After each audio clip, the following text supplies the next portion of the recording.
discriminated every day. You cannot enter a mall without questions. Even in the buses, we are discriminated. We don't know where they are taking us to. We have been in quarantine for 14 days now. We don't know where they are taking us to. Everybody's here.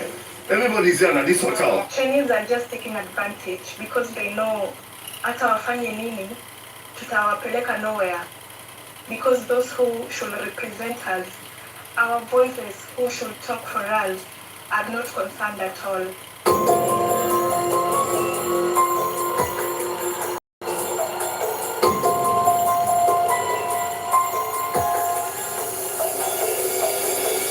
Look at everybody outside. Everybody is outside. Look at the Chinese police. They won't allow us to rest. They chased us away from our house. We don't have anywhere to live. They are pursuing us. Why? The hashtag China Must Explain has been trending for the better part of the week after Chinese nationals were accused of kicking Africans from their homes for allegedly importing COVID-19. This is said to be happening in Guangzhou district, where less than 20 Africans have tested positive for COVID-19. Today, for the first time, Kenyans in China are sharing their experiences and tell us not to confuse this with rumors because it's actually happening. We are discriminated every day. You cannot enter a mall without questions. Even in the buses, we are discriminated. I am appealing for the government to open their ears. They should allocate the Ministry of Foreign Affairs money for the Kenyans who are now in China, who are strapped. Every day our doors are knocked. Every day our doors are knocked. Every day we don't live in peace. Kwa Kiswahili hapa tulikuja kuhaso, kwa sababu Kenya hakukuwa na lingine, ni kuja huku. Sasa tunapokuja huku tena mnatusahau. Tunaomba serikali tukufu yetu kupitia kwa hawa wageni wetu tumeweta kwa hii forum, wachukue jukumu, na si kesho, ni sasa hivi. One of us is in the police, anaitisha msaada na wanamwambia still hawawezi kumkaribia, na ni usiku saa 4 za usiku Chinese time. Sasa our good government, serikali yetu tukufu, please intervene. Unapata nyimwa huwezi enda hospitali. I'm going to come to you now. These reports, these videos, I understand that the Chinese government is by and large saying, that there is not any sort of campaign of discrimination. But what do you see about what is happening? These videos are what they are. Now, first of all, China-Africa relations are very, very solid. And for some politicians in the United States to accuse China of practicing racial discrimination against Africans is really a fallacy. We all know how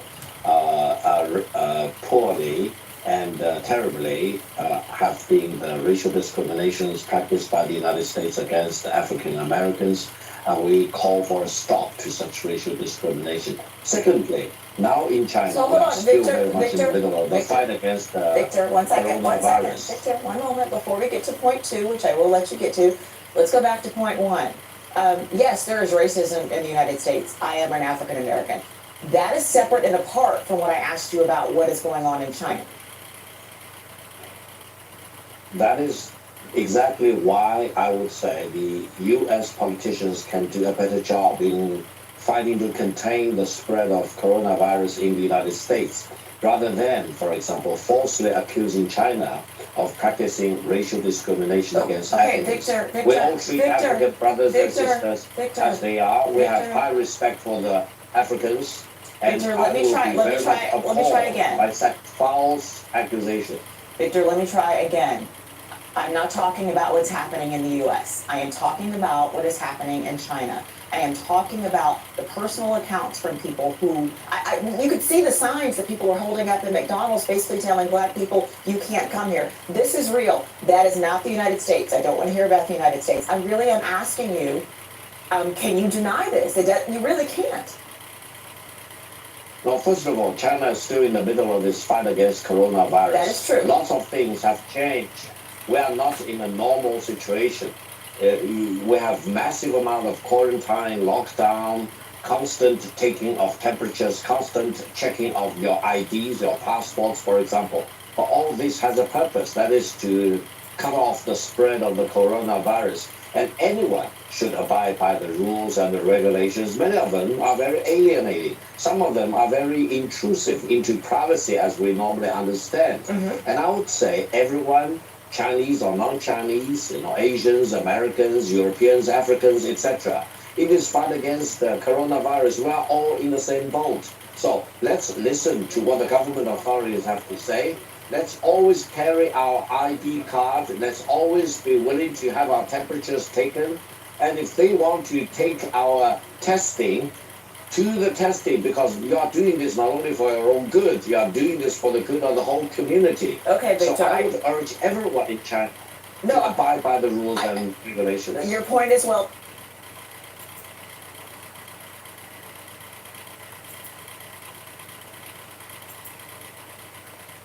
Are afraid of you right now. I feel like people saw the news and they think like every black guy has the virus now.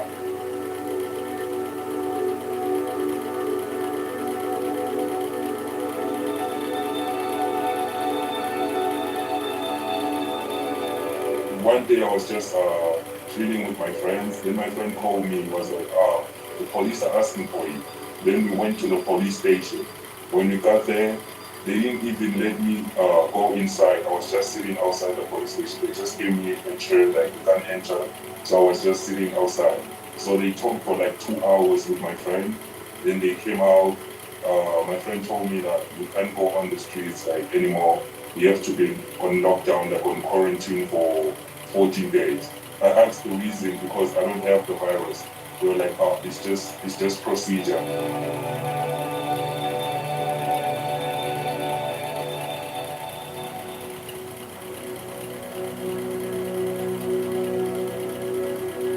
They actually locked me inside and took the keys and went away, so I couldn't go outside anymore.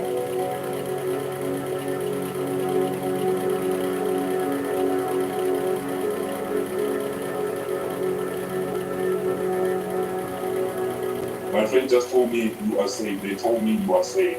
I was like, can I have the paper to prove that? They was like, there's no paper. It's okay. Just know you're safe. I was like, okay, so now I can go wherever I want because I'm safe. It was like, not anymore. Like you can't go outside. You have to stay put. It's just procedure right now in Guangzhou.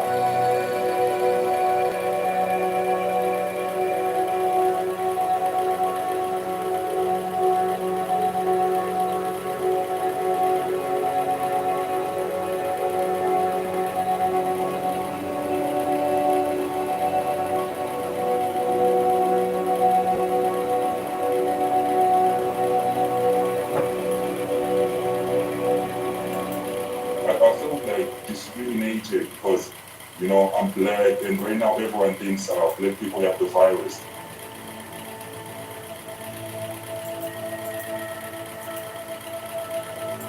The Chinese government has denied the allegations. Amidst the storm, the Chinese government yesterday donated protective gear and ventilators to South Africa to help fight the coronavirus. Let's get a bit more clarity now. Joining us telephonically from the Chinese embassy is the Chargé d'Affaires, Li Nan. Thanks very much for talking to us, and welcome to Morning Live.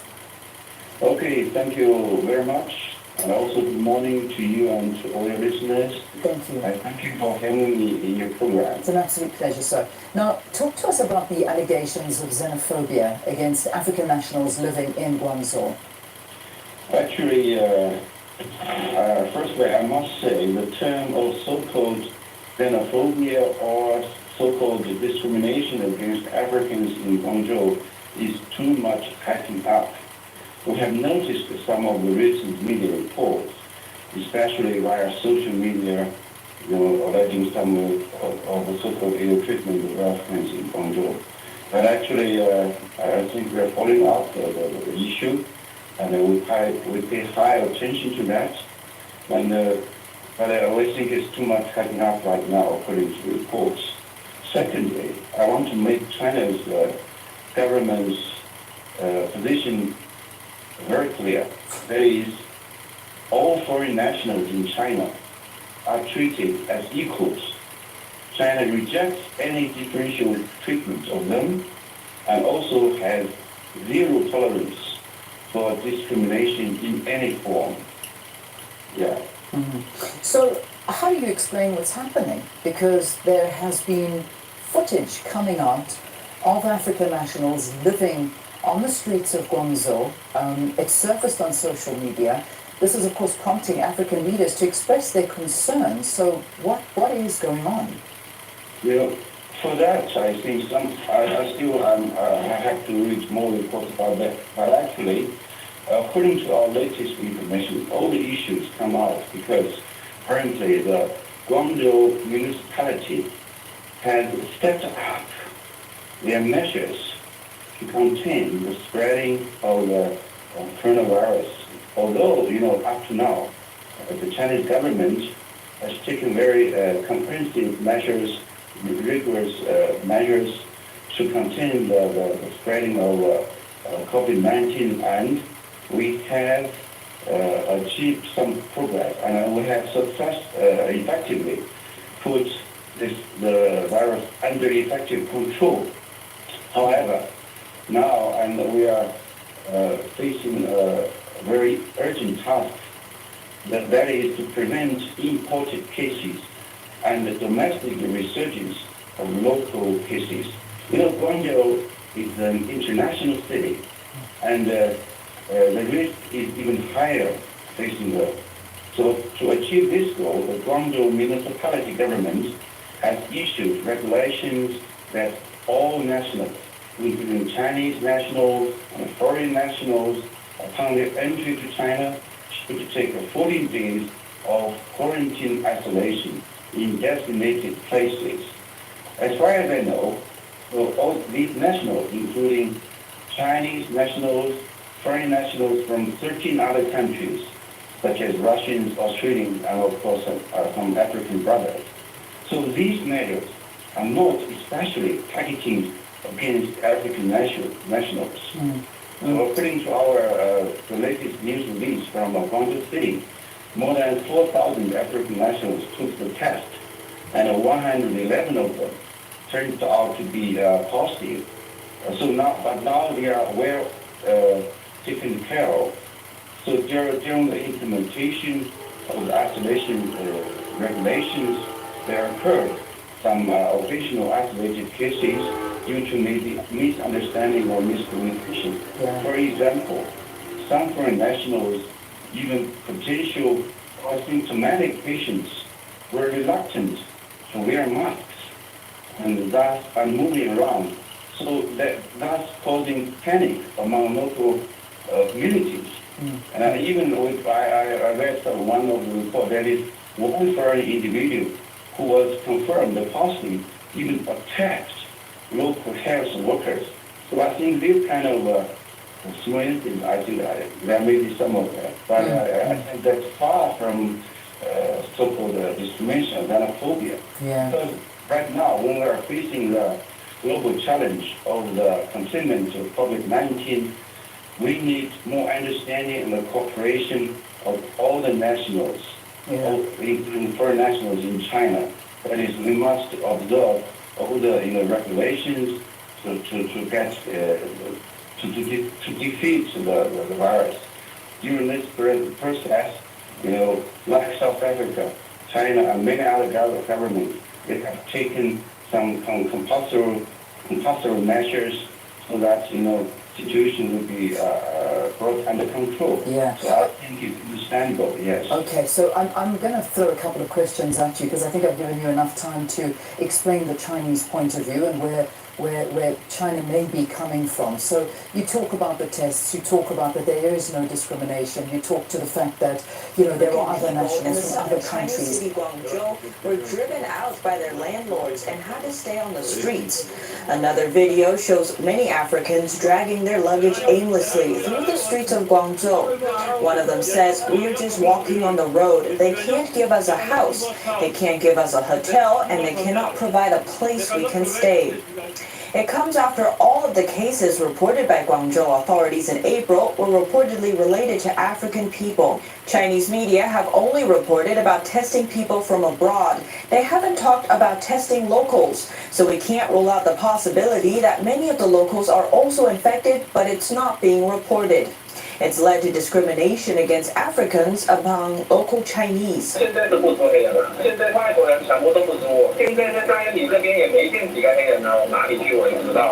One citizen says the Africans staying on the street are a potential safety threat and a virus transmission hazard. Guangzhou is likely going to be a catalyst that ignites southern China. Japan will spend $2 billion to move its manufacturing from China to other countries. Before the pandemic, China was Japan's biggest trading partner. But in February, imports were slashed by nearly half as factories in China shut down. 3 Chinese companies listed on the U.S. Stock Exchange are facing accounting scandals. Last week, Chinese coffee chain super brand Luckin Coffee revealed that its chief operating officer fabricated about $300 million in sales in 2019. The company's value fell nearly 80% over. Let's take a quick listen to a video of a Ugandan woman by the name Victoria in the city of Shenzhen, China, narrating her ordeal on live television. Because when we try to use that, like if you want to use a bus and you enter a bus, all the Chinese come out. They all come out and they leave you in the bus alone. Like they're protesting they can't travel with an African. Another challenge is some of our friends have been thrown out of the houses they've been renting with no reason, not anything. The landlord just comes one morning and tells you, please make sure that today you leave my house. And another thing is, another challenge is, they are forcing us to test for COVID-19. They come to our houses with no notification. They just come to your house and ask for your passport. Well, we have another video of a Nigerian diplomat berating Chinese officials for impounding Nigerian passports. Let's take a quick listen before we come back to the discussion.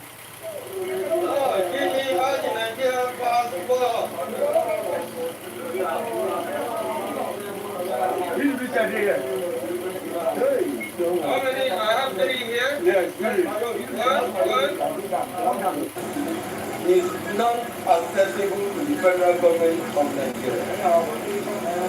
In Nigeria, as I mentioned to you last time, we have a lot of Chinese there.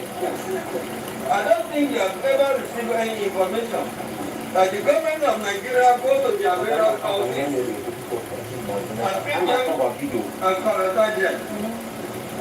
You can never receive such information. The first 14 days is accessible by us.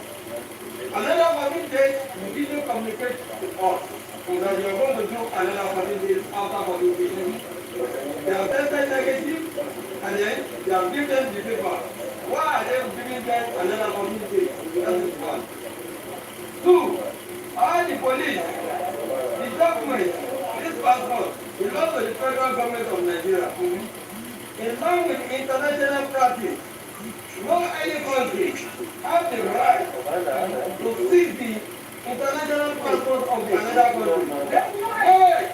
They are not my eyes. I don't be going from there. They seize it. I said they seize it. And then you know, the deputy general, all the passports of Nigeria they seize. Ask him. He was released yesterday. Why are they seizing Nigerian passport? It does not belong to the China. If you seize Nigerian passport, it's like you are seizing Nigeria as a whole. It's not acceptable. That's another thing. The third one I'm going to tell you, you didn't communicate to us that you are going to go to all the Nigerian houses and then you are going to ask them to come out and go and quarantine them. Did you communicate to us? No. Nobody communicated to us.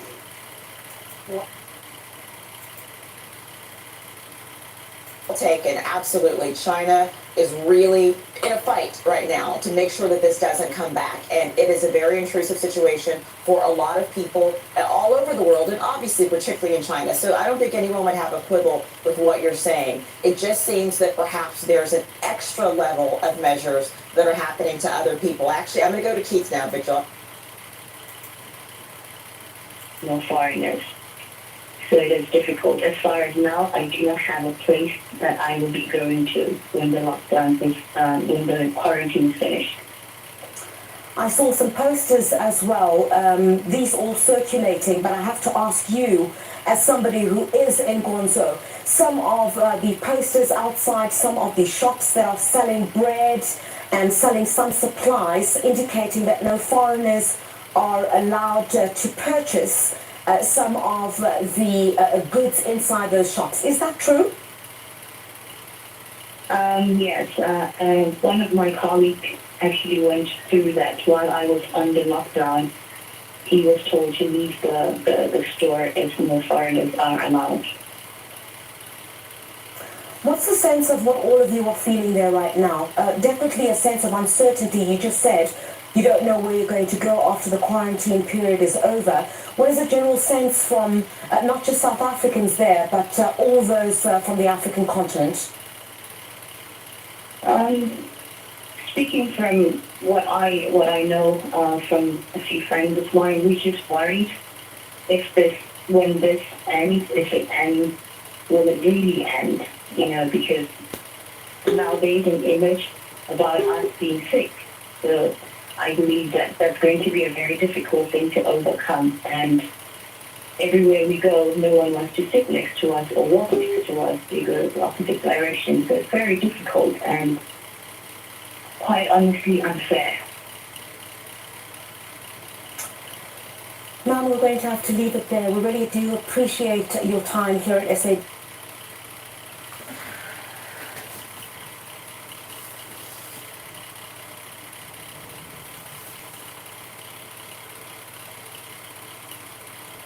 It's like mad different news sources. Let me take the break. Mad different news sources reporting on this. It don't sound like fake news to me.